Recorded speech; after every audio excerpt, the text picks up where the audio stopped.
يا كثري ما قلت بسوي وبسوي ولا شيء ولا في شيء من اللي قلت سويته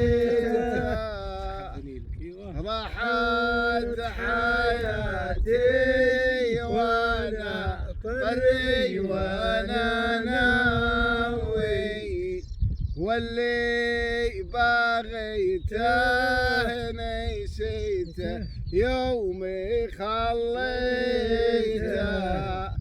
وانا احسب اني يصغي ربع العمر تاوي لا شك يابتي واحلى العمر عديته بس اللي يجي فينا يرجع شباب والله يرجع شباب. هذا اللي يجي على النفا جنة هذه كأن لك حديقة مزرعة معيشة تجي بس تنبسط فيها وتطلع معتني فيها الرحمن لا تدفع فيها ريال ولا شيء حبيبي المزرعة اسمها مزرعة.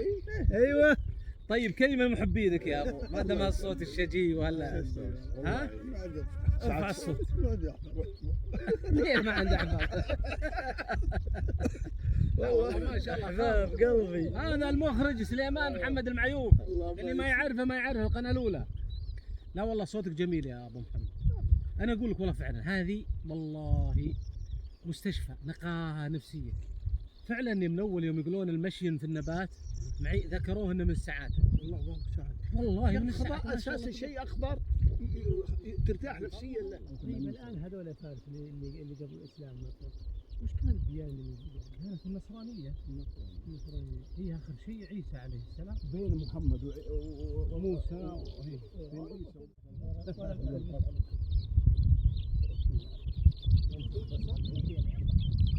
تعلق قلبي طفلة عربية الوادي نظرت حمامة فزادت علي حسرتي وتندمي أشارت برمش العين خيفة أهلها إشارة محزون ولم تتكلمي يقول بها سورة يوسف وحكم لقمان وعفة مريم وبحسرة أيوب ووحشة آدمي أغاروا عليها من أبيها وأمها ومن دورة النسوات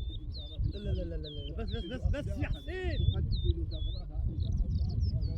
فوق المراج الغيمة ما تمطر الا ديمة تسقي الرفاقة قيمة طول الدهر يوفون والله عطاني رفاقة مثل الزهر في باقة للمراجل سباقة والقمة يرقون يفهمني بنظراتي وما تزعله غلطاتي هو دجلتي وفراتي ومن الجفا مصيون الله يديم الخوة على النقا والقوة عز ووفا ومروة واحساس يملى الكون فوق المراجل غيمة ما تمطر الا ديمة تسقي الرفاقة قيمة طول الدهر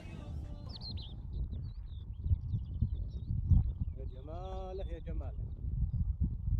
بدي امامكم الان نبات ربيعي حولي من اشهر النباتات في المملكة العربية السعودية.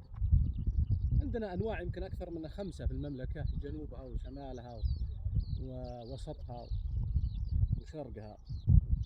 يسمى النفل. النفل رائحته زكية في أي فيضة مختلفة عن غيره. شاركها الحرف أو الرشاد البري تفوح الريحة أكثر. هو من أنواع مثل البرسيم أول ما ينبت يسمونه فقو وبعضهم يقول لا الفقو صفة غالبا أول ما ينبت.